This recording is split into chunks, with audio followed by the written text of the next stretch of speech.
We all remember Hopper's iconic comeback in Stranger Things Season 4. Let's be honest, we all love the character too much to let him go. But what would have happened if Hopper died? Was there a need to bring him back? Let's see. In today's video, we'll discuss everything that would have happened if Hopper never came back. Plus, let's talk about how David Harbour will be filming Thunderbolts and Stranger Things simultaneously. First off, Eleven might have died if Hopper didn't return for Season 4. Eleven moves away with the Byers family to California at the start of Season 4. There she struggles to adapt to her new lifestyle and is heavily bullied in high school. Her bully, Angela's humiliating stunts drive Eleven to eventually assault her with an ice skate. Eleven is then arrested for assault and taken for juvenile detention. Will, Mike, and Jonathan cannot see her without a legal guardian, despite their best efforts. Eleven's legal guardian, Joyce Byers, wasn't aware of anything happening because she was on a plane to Russia to rescue Hopper. Things would have been entirely different if Joyce was present in California during the time of these incidents. Joyce Byers would have never let the police take Eleven away without a fight. She would have, at the very least, demanded to see Eleven, or would have wanted to know where they were taking her. At the same time, Eleven was being hunted down by Sam Owens and Lieutenant Colonel Jack Sullivan. They were set on killing her because they believed she was responsible for the supernatural death of Chrissy Cunningham back in Hawkins. If Joyce successfully intervened in Eleven's arrest and brought her back home, Sullivan would have had more time to track Eleven down and kill her. Not to mention, the U.S. Army probably would have killed Joyce and her kids as well, as they had no regard for the possibility of killing anyone who came in the way. Thank God Hopper didn't die and Joyce went to Russia. Secondly, Eleven may have not regained her powers. Joyce Byers' intervention in Eleven's arrest may have not led to their deaths in Stranger Things 4, but they may have complicated the process of Eleven getting her powers back. We all know Joyce would have intervened in attempts made by Dr. Sam Owens to convince Eleven to come with him to the Nina Project in Nevada. Although Eleven knew that her friends back in Hawkins were in danger, she would have still gone. Joyce would have insisted on coming along too, which would have complicated the process of Eleven getting her powers back. Given Joyce had many indifferences with Sam Owens because of his dealings with Will in Stranger Things Season 2, Joyce would have freaked out even more if she found out Dr. Martin Brenner was involved. Given the number of times Eleven tried to escape the mission, Joyce would have successfully managed to take Eleven away from Owens and Brenner. This means that Eleven wouldn't have gotten her powers back or learned about Vecna's true identity. This also means that Brenner wouldn't have died in the Nevada desert and would have pursued Eleven more forcefully. Not to mention, this would have endangered all the members of the Byers family. Following up, Murray and Joyce may have ended up together. Joyce's romantic interest in Stranger Things have always ended in tragedy, with Bob being eaten by demo dogs in Stranger Things 2, and Hopper dying at the end of Stranger Things 3. If Hopper had died and could not complete his date with Joyce at Enzo's, then Murray probably would have stepped in. Murray's character isn't one to have a romantic interest. However, his behavior towards Joyce during Stranger Things 4 reminded us of how Hopper behaved with her in Stranger Things 3. If Hopper had died, Joyce and Murray's shared experience would have probably brought the two together. If Joyce was in a race to protect Eleven, we all know she would have called Murray before anyone. They probably would have ended up in the Nevada desert instead of leaving for Alaska. We can easily say the couple would have become a fan favorite, but things probably wouldn't have ended well for Murray, considering Joyce's track record. Moving on, Russia's Demogorgon would still be a secret. We were all surprised when we found out the Russians were casually raising Demogorgons. This was one of the most important details in Hopper's storyline in Russia. Hopper discovered that the Russians were experimenting on various creatures from the Upside Down. They fed prisoners to the Demogorgons, and even had several demo dogs. Not to mention, they also had some sort of shadowy substances that appeared to be part of the Mind Flayer in shady laboratories. This all would have remained a secret if Hopper died below Starcourt Mall in Season 3. The longer the Russian secret projects would have remained under wraps, the more explosive the consequences would have been. This means that a lot remains to be uncovered in Stranger Things about what the Russians were actually doing and what their plans were. It's very unlikely that they would have contained the Demogorgons forever. They only learned about their weakness to fire because of Hopper, and eventually they would have broken free and caused mass destruction in nearby towns or villages. If a gate had been opened in Russia, then creatures from the Upside Down would have probably taken over with the Mind Flayer extending its reach. Perhaps the Russians wanted to use the Demogorgons as some sort of war weaponry. Thanks to Hopper, the creatures were killed, and the dangers were put to rest, unless Russia has other secrets to be revealed in Season 5. Up next, Vecna would have easily won if 11 regained her powers and took part in the Nina Project, even with Joyce being in California instead of leaving for Alaska. Defeating Vecna wasn't possible without Hopper's help. In Season 4, Hopper, Murray, and Joyce break into the Russian gulag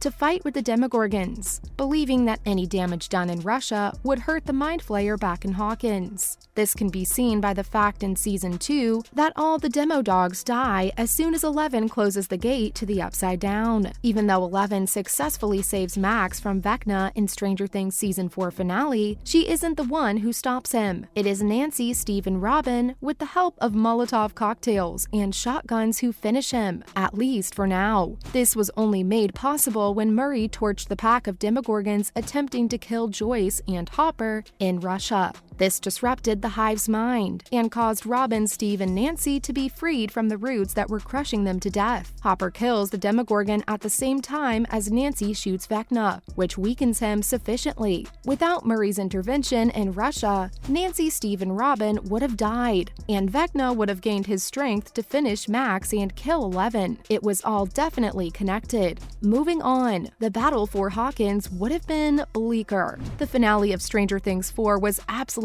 jaw-dropping, but it ends with 11 and Hopper reuniting in their cabin, as they and the whole group watches Hawkins rebuild after the severe effects of Vecna's earthquake. 11 and the group develop a deeper sense of determination towards defeating the Mind Flayer, Vecna, or anything else that may endanger Hawkins in the future. Without Hopper, this reaction would have been more despairing, considering the group made it this far. Even though 11 called Brenner Papa, we all know that Hopper is her real dad. Their chemistry and bond throughout the show has been inspiring to watch. Hopper is the one who inspires the whole group to fight and not give up, even when things get tough. Hopper's character has had quite an emotional roller coaster throughout the show, from losing his only daughter and finding people to care about and love again, like Joyce and 11. Hopper's presence in Stranger Things 5 will inspire Hawkins and all its residents against the new enemy, and we can't wait to see it. If he may die in Season 5, it'll probably be a sacrifice for 11. If Hopper died in Season 3, things in Season 4 would have looked worse and Season 5 would have been bleak. Lastly, let's talk about David Harbour will film Stranger Things and Thunderbolts simultaneously. 2023 is looking pretty busy for David Harbour. The American actor revealed he'll be shooting the last season of Stranger Things and Marvel's upcoming film Thunderbolts at the same time. Harbour has been playing Jim Hopper in Stranger Things since 2016. He made his debut in the Marvel Cinematic Universe in 2016, when he played the role of the Red Guardian in Black Widow. Later, it was revealed that he will return for Marvel's Thunderbolts, which will release in 2024. In a recent interview, the Stranger Things star said both productions will have to share him and cooperate. He added that they're working on a proper schedule to make sure Harbour is fully involved in both projects. Both productions will be filmed in Atlanta, Georgia. Stranger Things has been filmed there since Season 1, but knowing that Thunderbolts will be filmed there too can give us deeper insight into the film. Both Thunderbolts and Stranger Things are highly expected projects, and fans can't wait for them. Both his characters are absolutely loved by us. It's safe to say that Harbour's hard work in 2023 will be very fruitful in 2024. Well, that's a wrap on today's video. What are your opinions on what could have been if Hopper died? Are you excited about Stranger Things and Thunderbolts? Let us know in the comments, and we'll see you in our next video. Bye!